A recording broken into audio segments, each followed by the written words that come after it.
నీతికి అవినీతికి మధ్య జరుగుతున్న ఎన్నికల సంగ్రామంలో జగన్మోహన్ రెడ్డిని చిత్తుగా ఓడించాలని అనంతపురం జిల్లా రాయదుర్గం తెదేపా అభ్యర్థి కాల్వ శ్రీనివాసులు పిలుపునిచ్చారు. డి హిరేహల్ మండలంలోని లింగంపల్లి, మడేనహళ్లి, తమ్మేపల్లి, ఉల్లికల్లు, చెర్లోపల్లి, సిద్దాపురం తాండా గ్రామాల్లో ఆయన విస్తృత ప్రచారం చేశారు. అన్యాయానికి ప్రతిరూపం సీఎం జగన్ అని విమర్శించారు. ఈ ఎన్నికల్లో ప్రజలు సత్యం వైపు నిలబడాలని కోరారు. రాయదుర్గంలో టీడీపీ జెండాను ఎగరేసి చంద్రబాబును మళ్లీ సీఎంగా చేసుకోవాలని కాల్వ శ్రీనివాసులు విజ్ఞప్తి చేశారు. ఎన్నికల సంగ్రామం, ఇందులో మీరు న్యాయాన్ని గెలిపిస్తారా, ధర్మం వైపు నిలబడతారా, సత్యాన్ని జయించేటట్లుగా చేస్తారా అనేది మీరు నిర్ణయం తీసుకోవాల్సిన అవసరం ఉంది.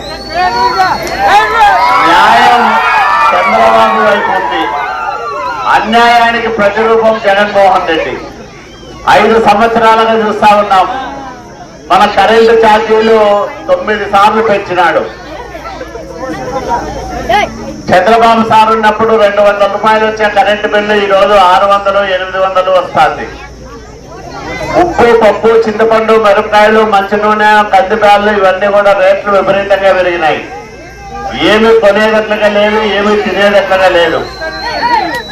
ముందైతే భార్య, భర్త, 2 పిల్లలు ఉంటే 4-5 వేలలో గ్యాస్ సిలిండర్ వచ్చేది, కరెంటు బిల్లు కట్టుకునే వాళ్ళం, సరుకులు కూడా తెచ్చుకునే వాళ్ళం.